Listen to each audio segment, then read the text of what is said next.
오늘은 제자는 관계의 무게를 견딘다라는 제목을 함께 말씀 나누도록 하겠습니다. 우리는 지난주에 인직감사 예배가 있었습니다. 2명의 장로님과 45명의 안수 집사님, 또 65명의 우리 권사님들을 세우게 됐습니다. 100여 명이 넘는 우리 중직자들을 세우게 되었는데요. 안수 집사, 장로, 권사를 중직자다 이렇게 표현하는데요. 중직자라는 것은요, 교회의 질서와 영적 성장을 이끄는 핵심, 중심, 평신도 지도자를 가리킨 말이 중직자인데요.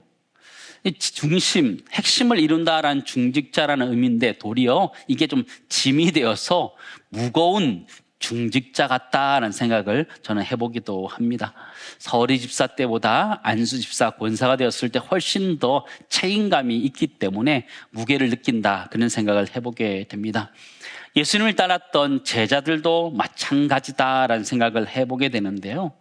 그들이 예수님을 따라갈 때 제자가 된다는 것의 무게를 사실 그들은 잘 몰랐던 것 같습니다. 그들은 예수님이 잘 되면 그것을 통해 누릴 특권만 생각했던 사람들이다 생각되어집니다.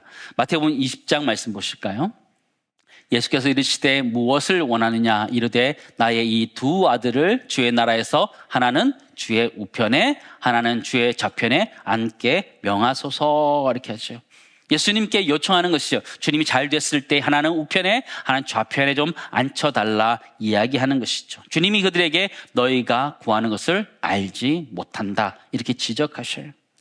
사실 주님의 보좌 우편과 좌편에 앉는다라는 사실은 그게 예수 그리스도 십자가의 좌우편에 달리는 것과 마찬가지를 의미하는 것입니다.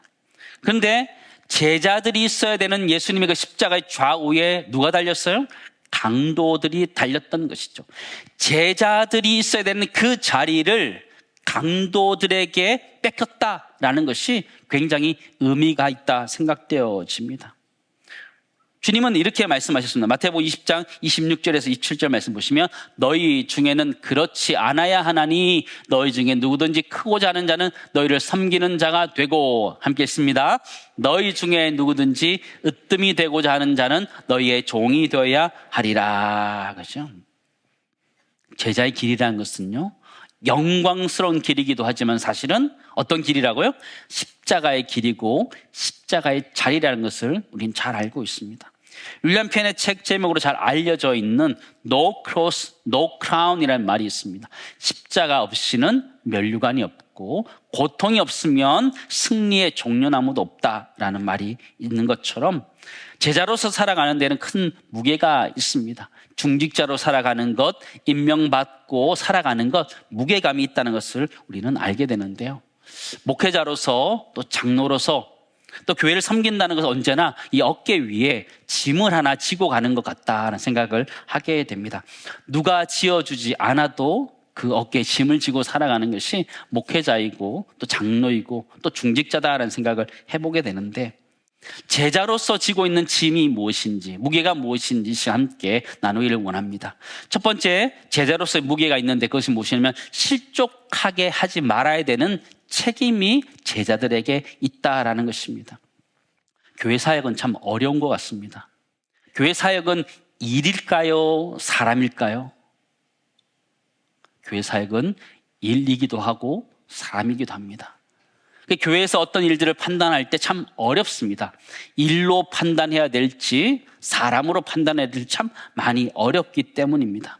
근데 교회 공동체를 섬기다 보면 실족하기도 하고 실족하기도 하는 일들이 일어나게 됩니다. 오늘 성경 본문도 그런 일이 있다 이렇게 얘기해 주는 거예요. 1절 2절 말씀 보실까요? 같이 읽겠습니다. 예수께서 제자들에게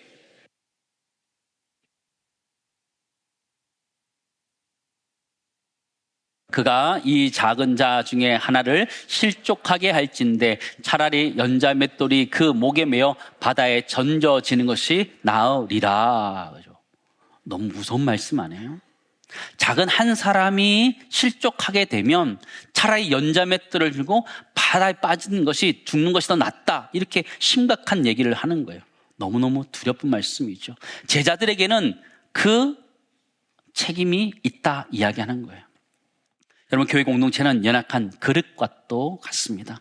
쉽게 금이 가고 깨어지는 것이 교회 공동체입니다.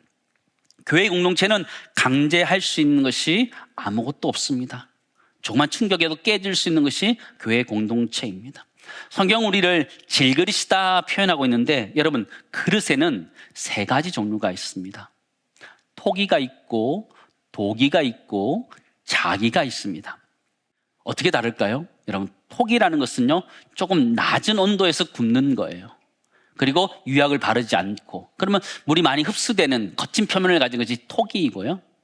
두 번째, 도기라는 것인데 조금 더 높은 온도에서 구워지는 거예요. 유약을 바르고 방수 처리도 되는 거예요. 실용적으로 많이 쓸 수 있는 거고요.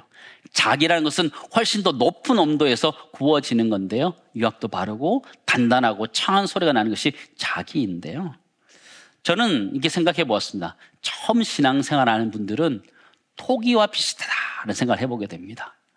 까칠까칠합니다. 그죠? 표면도 까칠까칠하고 낮은 온도에서 구워져야지만 가능한 것이죠.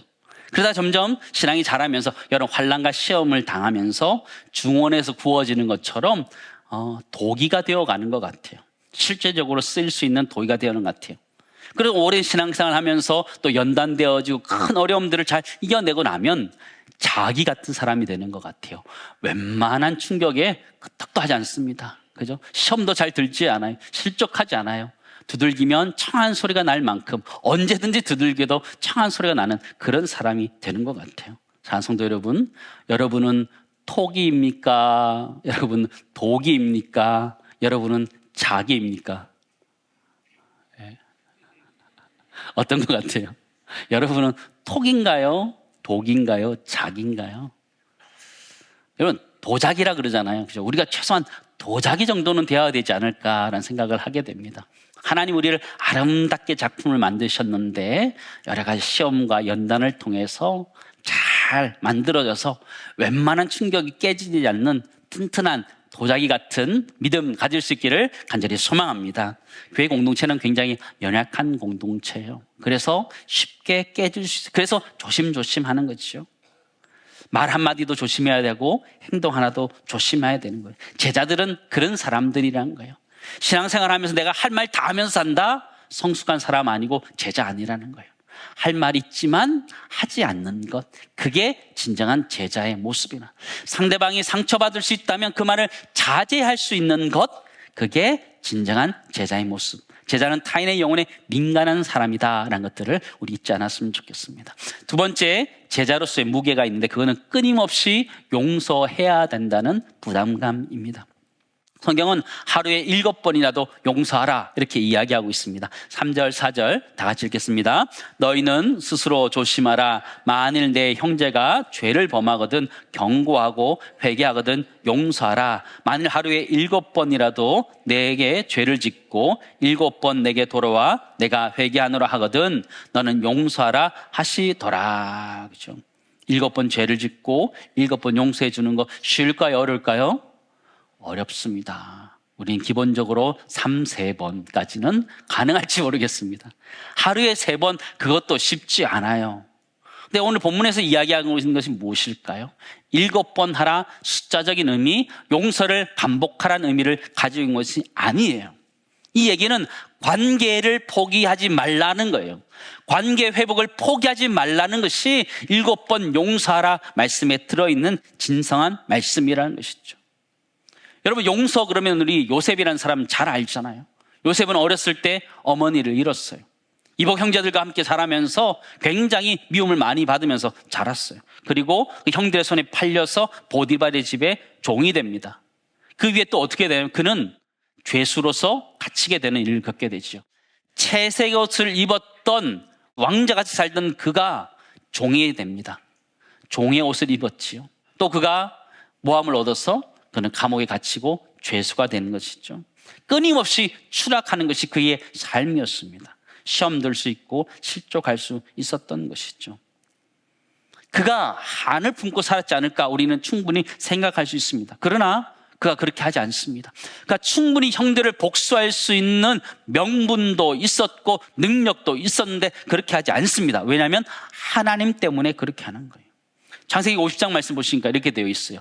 요셉이 그들에게 이르되 두려워하지 마소서, 내가 하나님을 대신하리이까. 당신들은 나를 해하려 하였으나 하나님 그것을 선으로 바꾸사 오늘과 같이 많은 백성의 생명을 구원하게 하시려 하셨나니라고 고백하는 것이죠. 이번 용서라는 것은요, 몇 번 용서해 줄 수 있다 이런 게 아니고 관계를 끊임없이 가져가기 위해서 끊임없이 노력해야 되는 것이 진정한 용서인 줄을 믿습니다. 예수 그리스도의 제자들은 그렇게 해야 된다는 것이죠. 우리 용서할 수 있는 이유는 성숙한 사람이기 때문에 용서하는 거예요. 부모와 자녀 간에 다툼이 있을 수 있습니다. 그래도 불구하고 그 관계를 풀어가는 거는 부모가 풀어가는 거예요. 왜요? 그 관계를 유지해 가야 되는 책임이 그에게 있기 때문에 그렇게 해가는 거죠. 성숙한 사람이 용서해 주는 거죠. 사랑하는 성도 여러분, 우리 모두가 그런 성숙한 성도 될 수 있기를 간절히 소망합니다. 첫 번째 하나 이렇게 우리 정리할 수 있을 것 같아요. 우리 제자라는 사람은 성숙한 사람이 되어야 돼요. 그래서 그 관계의 무게를 유지하고 또 끌어가야 되는 책임이 있다는 걸 기억하면서 우리 모두가 그 관계의 무게를 넉넉히 질 수 있기를 간절히 소망합니다. 우리 모든 교회 공동체는 연약한 그릇과 같습니다. 깨질까 조심조심 하면서 서로 섬겨야 되는 것이 교회 공동체라는 것을 잊지 않았으면 좋겠고, 끊임없이 용서하면서 그 관계를 회복해가는 아름다운 공동체 되기를 간절히 소망합니다. 그렇게 해야 되는 이유가 무엇이냐? 하나님이 우리에게 그렇게 하셨기 때문에. 내가 연약할 때에도 그분이 우리를 내치지 않으셨어요. 내가 실수하고 잘못할 때도 우리를 내치지 않으셨어요. 우리를 보호하셨고 용서하셨기 때문에 우리 모두도 교회 공동체 안에서 서로 돌아보면서 세워줄 수 있는 애가 우리 모두 있기를 간절히 소망합니다. 세 번째, 제자로서의 무게가 있는데 그게 무엇이냐면 겨자씨 같은 믿음이 있어야 된다라는 것이죠. 여러분, 강호동 씨를 좋아하는지 모르겠습니다. 그는 씨름 선수로서 유명한 사람이었는데 이제 방송인이 되었는데 그 방송의 일들도 참 잘합니다. 전혀 다른 분야를 잘한다는 거 참 쉽지 않은데 그 일을 너무 잘하는 사람인데요. 그가 한 말이 있습니다. 뭐라면 프로는 상상하는 대로 되고 아마추어는 뭐 하는 대로? 걱정하는 대로 된다. 사랑성도 여러분, 상상하십니까? 걱정하십니까? 여러분 어떻게 하고 살아가고 계십니까? 여러분, 프로와 아마추어의 차이는 무엇입니까?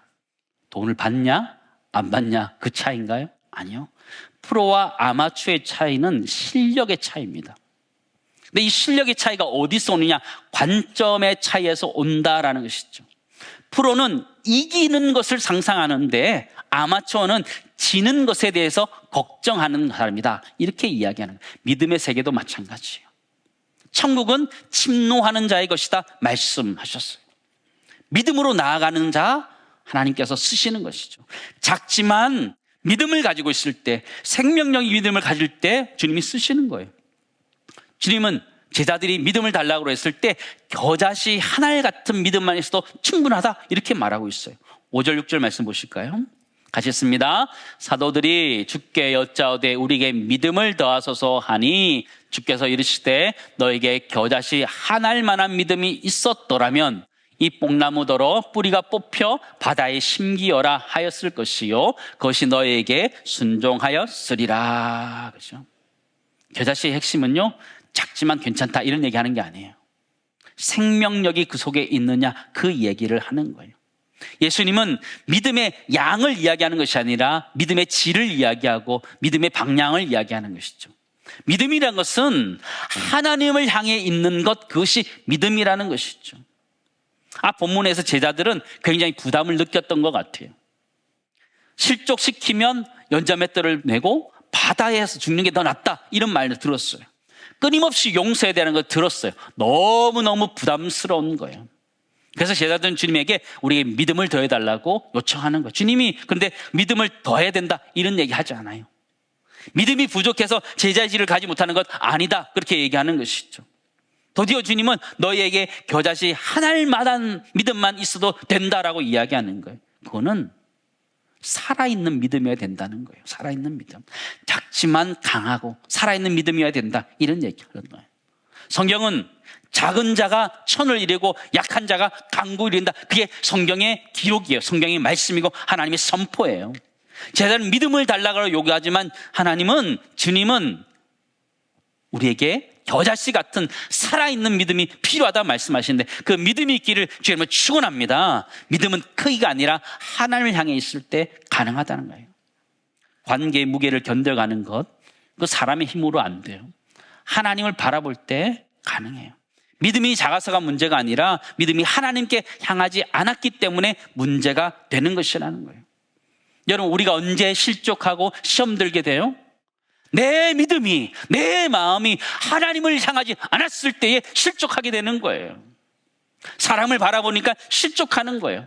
말에 귀 기울이니까 실족하는 거예요. 그러나 우리 모두가 하나님을 바라본다면 우리 마음속에 믿음으로 어려움들을 떨쳐낼 수 있는 줄을 믿습니다. 그 믿음이 필요하다는 거예요. 믿음이 무엇이냐, 작고 크냐, 그런 거 아니라는 거예요. 믿음이 살아있냐 죽었냐, 그게 훨씬 더 중요하다는 거예요. 살아있는 믿음을 가졌던 사람, 저는 다윗이라고 생각합니다. 다윗 앞에는 큰 인물이 둘 있었습니다. 한 사람은 골리앗이고 한 사람은 사울이었습니다. 그러나 이 다윗에게는 이 겨자씨 같은 살아있는 믿음이 있었어요. 골리앗 앞에 나갈 때 그는 이렇게 고백합니다. 사무엘상 17장 말씀 보실까요? 다윗이 블레셋 사람 골리앗에게 이르되 너는 칼과 창과 단창으로 내게 나와 오거니와 나는 만군의 여호와의 이름 곧 내가 모욕하는 이스라엘 군대의 하나님의 이름으로 내게 나아가노라. 그러죠. 그 큰 장수 골리앗 앞에 전혀 주눅들지 않습니다. 소년 다윗입니다. 물맷돌을 들고 있는, 무기에 비해서 아무것도 가지고 있지 않는 그가 골리앗 앞에 담대하게 나아갑니다. 왜요? 살아있는 믿음이 있었기 때문에 그는 그렇게 나았던 것이죠. 다윗에게서 큰 인물은 또한 사울 왕이었습니다. 사울 왕은 다윗을 끊임없이 죽이려고 했어요. 그러나 다윗은 사울 왕을 죽이려고 하지 않습니다. 죽일 기회가 여러 번 있었음에도 불구하고 죽이지 않습니다. 사무엘상 26장 말씀으로 가볼까요? 내가 손을 들어 여호와의 기름 부은 자를 치는 것을 여호와께서 금하시나니 너는 그의 머리 곁에 있는 창과 물병만 가지고 가자 하고, 다윗이 사울의 머리 곁에서 창과 물병을 가지고 떠나가되 아무도 보거나 눈치채지 못하고 깨어 있는 사람도 없었으니 이는 뭐라고 그래요? 여호와께서 그들을 깊이 잠들게 하셨으므로 그들이 다 잠들어 있었기 때문이었더라 라고 하죠. 완벽한 타이밍이 주어졌어요. 그럼에도 불구하고 다윗은 죽이지 않습니다. 하나님을 신뢰하고 있었기 때문에, 시험 들지 않았던, 자신을 그렇게 죽이려 했던 사람 앞에서도 원칙을 지켜가는 거예요. 하나님이 하지 말라는 것에 정확하게 하고 있는 그의 모습을 보게 되는 것이죠. 그러니까 큰 사울왕 앞에서도 전혀 주눅들지 않는 다윗의 모습을 보게 되는데, 하나님 그것을 통해서 다윗을 쓴 것을 보게 되죠. 믿음이라는 것은 크기가 아니라 하나님을 향하는 방향이라는 것을 잊지 않기를 간절히 소망합니다. 네 번째, 제자로서의 무게가 있는데 그건 무엇이냐면 은혜로 섬겨야 된다는 것이죠. 내가 뭘 잘한다, 공로를 가지고 섬기는 거 아니고 은혜의식을 가지고 섬겨야 된다는 거예요. 누가복음 17장 7절에 10절로 가볼까요? 주인과 종이 밭에 나가서 일하게 됩니다. 너희 중 누구에게 밭을 갈거나 양을 치거나 하는 종이 있어 밭에서 돌아오면 그더러 곧 와 앉아서 먹으라 말할 자가 있느냐? 도리어 그더러 내 먹을 것을 준비하고 띠를 띠고 내가 먹고 마시는 동안 수정 들고 너는 그 후에 먹고 마시라 하지 않겠느냐? 명한 대로 하였다고 종에게 감사하겠느냐? 같이 읽습니다. 이와 같이 너희도 명령 받은 것을 다 행한 후에 이르기를 우리는 무익한 종이라 우리가 하여야 할 일을 한 것뿐이라 할지니라. 아멘. 종이 내세울 게 아무것도 없다는 거예요. 종이 함께 일하고 들어왔다고 해서 쉬는 게 아니라 주인의 밥상을 차려주고 그 다음 자기가 먹는다, 이런 얘기를 하는 것이죠. 현대사는 노예 제도가 없기 때문에 이 본문의 말씀을 이해하는 것이 생각보다 쉽지 않을 수도 있습니다. 주인이 어떻게 종이 그렇게 차려줬는데 고맙다 말하지도 않느냐, 그렇게 말할 수도 있는데 그 당시 상황으로 가면 충분히 이해할 수 있습니다. 종과 노예가 신분보다는 직업 경제 구조에 가까웠기 때문입니다. 쉬운 얘기를 하면 비서 같은 역할을 종이 했기 때문입니다. 주인이 먼저 먹고 자신이 먹는 거죠. 그 당시 종은요, 많은 경우 교육도 받게 되었고 집안 관리, 회계, 의료 등 전문직 역할도 수행했던 것이 종이었습니다. 비서 역할을 한 것이죠.